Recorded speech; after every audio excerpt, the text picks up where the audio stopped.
Hi guys, good morning to all and आप सभी लोगों का स्वागत है अमरजीत क्लासेस में। जैसा कि आज आप लोग देख रहे हैं, संविधान का महत्वपूर्ण अनुच्छेद क्लास 1 के अंतर्गत करा रहे हैं। तो चलिए देखते हैं क्वेश्चन क्या है। इससे पहले अगर आप लोगों ने मेरे चैनल को सब्सक्राइब नहीं किया है तो कर ले, ताकि मेरा सारा नोटिफिकेशन आप लोगों के पास आता रहे। ठीक है गाइस, चलते हैं क्वेश्चन की तरफ। आज मैं अनुच्छेद कराने वाला हूं। अनुच्छेद में क्या होता है तो देखते हैं। देखिए, पहले मैं थोड़ा सा बात करूं भारतीय संविधान की। तो भारतीय संविधान जो है, इंडियन कॉन्स्टिट्यूशन, उसका 448 अनुच्छेद हैं। अनुच्छेद हैं 12 अनुसूचियां हैं। अनुसूचियां हैं, ठीक है, और 22 भाग हैं हमारे भारतीय संविधान के। ये चीज़ है। देखिए, अब इसे मैं कुछ आर्टिकल की बात करने वाला हूँ। चलिए गाइस, देखते हैं अनुच्छेद के बारे में। जैसा कि अनुच्छेद 1 की मैं बात करूँ, यहाँ पे अनुच्छेद 1, इसमें क्या है ना, राज्यों का संघ। एक में कहा गया, अनुच्छेद 1 में बात कहा गया है राज्यों का संघ,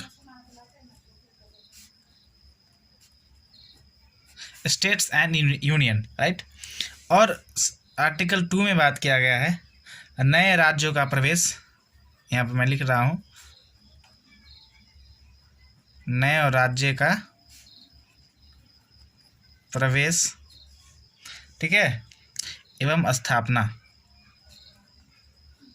आप लोग ये याद रखिएगा, बहुत ही महत्वपूर्ण अनुच्छेद में कर रहा हूँ, है ना। और 3 की बात करें तो 3 में है राज्य का निर्माण तथा नाम परिवर्तन। राज्य का निर्माण तथा नाम परिवर्तन। चलिए गाइस, तो बात समझ में आ रही है। तो आर्टिकल 3 में क्या है, राज्य का निर्माण तथा नाम परिवर्तन। आर्टिकल 4 की मैं बात करूं तो आर्टिकल 4 में क्या होता है कि पहली अनुसूची और चौथी अनुसूची। आर्टिकल 4 की मैं बात करूं तो पहली अनुसूची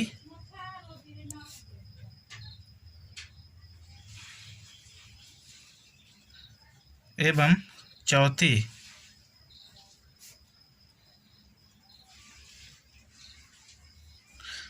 चौथी अनुसूची के, है ना, आप उसमें संशोधन कर सकते हैं। पहली अनुसूची और चौथी अनुसूची के अंतर्गत आप क्या करते हैं, संशोधन कर सकते हैं। ये है आर्टिकल 4 में। आर्टिकल 5 की बात करूं तो आर्टिकल 5 में क्या होता है, संविधान के प्रारंभ में नागरिकता, ठीक है। आर्टिकल 5 में मैं बात करूं तो संविधान के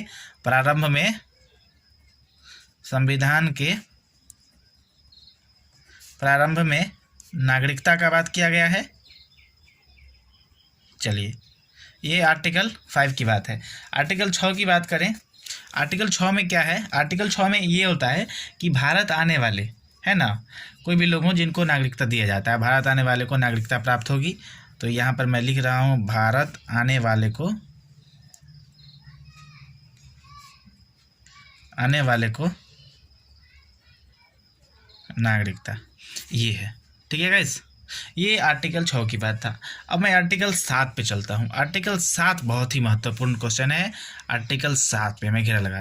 देखिए, आर्टिकल 7 में क्या कहा जाता है कि पाकिस्तान जाने वाले लोगों को, है ना, नागरिकता दी जाती है ना। जो लोग पाकिस्तान जाएंगे उनको भी नागरिकता यहाँ पे आर्टिकल 7 के अंतर्गत दिया जाएगा। पाकिस्तान जाने वाले को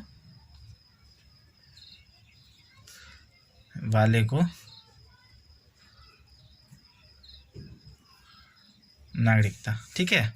ये है सर 7 आप लोग याद रखिएगा। चलिए, और क्वेश्चन हम ये आर्टिकल 8 में चलते हैं। आर्टिकल क्या है कि अगर आर्टिकल 8 में ऐसा कहा जाता है कि भारत के बाहर जो लोग रह रहे हैं, है ना, या भारत के बाहर रहने वाले लोगों को नागरिकता दी जाती है।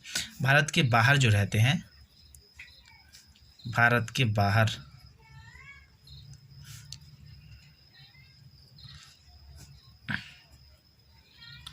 रहने वाले को नागरिकता दिया जाता है। और आप आते हैं 9 की बात। तो 9 में क्या है, ऐसे देते हैं, देख लेते हैं। 9 में होता है विदेशी नागरिकता लेने पर, अगर आप विदेश में रहते हैं, जैसे कि आप अमेरिका रहते हैं या फिर जापान रहते हैं या फिर भूटान, कहीं भी अगर आप भारत से बाहर रहते हैं तो आपकी नागरिकता को भारत की नागरिकता से समाप्त कर दिया जाएगा। मतलब कि अगर आप विदेश में हैं, किसी भी जगह पे आप रहते हैं भारत छोड़ के, तो विदेश में जाने पर नागरिकता समाप्त कर दिया जाएगा आपको भारत से।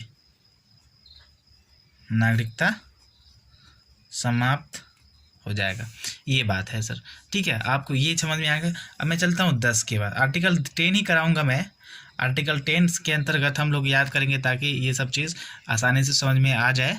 ठीक है, आर्टिकल 10 में क्या कहा जाता है, सो देखिए, आर्टिकल 10 के अंतर्गत आता है, अगर नागरिकता के अधिकारों को, है ना, बना रहना है, ठीक ना, जो भी किसी भी व्यक्ति की जो नागरिकता का अधिकार है, नागरिकता का अधिकार अगर किसी व्यक्ति को दिया जाता है तो उसको यथागत रूप से बना रहना है। नागरिकता के अधिकार को बना रहना, ये है हमारा, ये आर्टिकल 10 के अंतर्गत कहा जाता है।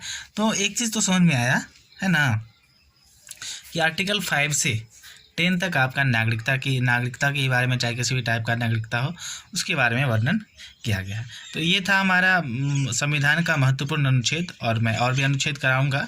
ठीक है, तब तक आप एक क्वेश्चन देख लीजिए कि एग्ज़ाम के पॉइंट ऑफ व्यू से, कि जो संविधान है, भारतीय संविधान, उसकी आत्मा किस आर्टिकल में है। तो मैं थोड़ा सा हिंट देता हूँ, 32 में है, जिसको कहा जाता है संवैधानिक उपचारों का अधिकार। क्या कहा जाता है? संवैधानिक उपचारों का अधिकार। आप ये चीज़ थोड़ा ना याद रखिएगा, क्योंकि ये चीज़ बहुत ही महत्वपूर्ण होता है। और आर्टिकल पर ही हमारा क्लास अब चलेगा, लगभग 5 क्लास में आर्टिकल ख़त्म करेंगे, है ना, और उसके अलावा भी आर्टिकल से ही संबंधित क्लास होंगे, है ना। तो चलिए गाइस, फिर से कह रहा हूँ, अगर आप लोगों ने मेरे चैनल को सब्सक्राइब नहीं किया है तो कर ले, है ना, ताकि मेरा सारा नोटिफिकेशन आप लोगों के पास जाता रहे। और मैं आशा करता हूँ कि बहुत ही अच्छा और यूट्यूब के क्षेत्र में बेहतरीन क्लास मैं देने वाला हूँ। तो आप लोग ज़्यादा से ज़्यादा जुड़ें और मेरे साथ बने रहें। ठीक है गाइस, फिर मिलेंगे अगले क्लास में। तब तक के लिए धन्यवाद।